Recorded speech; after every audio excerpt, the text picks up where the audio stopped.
Welcome to my channel. ఇప్పుడు వచ్చేసి the fall guy movie review చేద్దాం. అది వచ్చేసి హాలీవుడ్ మూవీ, తెలుగులో డబ్బుడై ఉంది, స్ట్రీమ్ అవుతుంది అమెజాన్ ప్రైమ్ దాంట్లో. ఇది వచ్చేసి ఒక stunt man plus cameraman story. Stunt man వచ్చి స్టార్టింగ్లో స్టంట్ చేస్తుంటాడు. స్టార్టింగ్లో పెద్ద హెవీ సీన్ చూపిస్తాడు. తను కార్లో షూటింగ్ వెళ్తుంటే కార్ పల్టీలు కొట్టేది, ఒక 7 times పల్టీలు కొడుతుంది జీప్. అయితే దానికి గిన్నిస్ రికార్డ్ వచ్చింది వాళ్ళకి, 7 times పల్టీలు కొట్టేది, యాక్షన్ బాగా తీశారని చెప్పి, టేకింగ్ అని చెప్పి దానికి గిన్నిస్ రికార్డ్ వచ్చింది. నెక్స్ట్ వచ్చేసి తనకు ఆస్ట్రేలియా షూటింగ్ అని చెప్పి హీరోయిన్ ఫోన్ చేస్తుంది కెమెరామెన్. ఆస్ట్రేలియాకి వెళ్తారు ఇతను. స్టంట్స్ అక్కడ స్టంట్స్ అవన్నీ ఉంటాయి. అక్కడనే వీళ్ళ లవ్ స్టోరీ అంతా స్టార్ట్ అవుతుంది. ఆస్ట్రేలియాలో వీళ్ళు వర్క్కి వెళ్ళడం అలానే ఉంటుంది.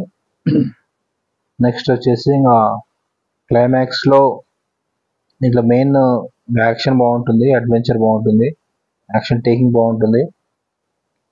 సినిమా అయితే మనకు బోర్ కొట్టదు, కంటిన్యూస్ యాక్షన్ ప్లస్ కామెడీ అలా ఉంటుంది. క్లైమాక్స్లో ఏంటంటే ఇక విలన్స్ వచ్చేసి హీరోయిన్ కిడ్నాప్ చేయడం అలా ఉంటుంది. కిడ్నాప్ చేస్తే తను హీరో వచ్చేసి డాగ్ హెల్ప్ తీసుకుంటాడు. డాగ్ హెల్ప్ తీసుకొని ఇంకా కార్లో వెళ్ళి చేసి కార్ నుంచి అక్కడ వాళ్ళ వ్యాన్లో దుంకేసి ఇంకా డాగ్ని అక్కడ పంపించడం, అలా ఆ యాక్షన్ బాగుంటుంది. యాక్షన్ టేకింగ్ అక్కడ ఫైట్ సీన్స్ బాగుంటాయి. అక్కడ నుంచి విలన్స్ని పంపించేసి కార్లో హీరోని హెల్ప్ చేయడం, ఇంత బాగుంటుంది యాక్షన్. టోటల్ మూవీ వచ్చేసి బాగుంటుంది. ఈ మూవీకి రేటింగ్స్ వచ్చేసి 8 out of 10 ఇవ్వచ్చు. హాలీవుడ్ మూవీ ఫాల్ గై. స్టార్టింగ్ ఫాల్ గై అని పేరు ఎందుకు వచ్చిందంటే తను ఒక బిల్డింగ్ పై నుంచి దుంకే సీన్ ఉంటుంది, అక్కడ నేమ్ ఇస్తాడు, ద ఫాల్ గై అని రివీల్ చేస్తారు. డైరెక్షన్ బాగుంటుంది, హాలీవుడ్ హీరోయిన్ యాక్టింగ్ కూడా బాగుంటుంది.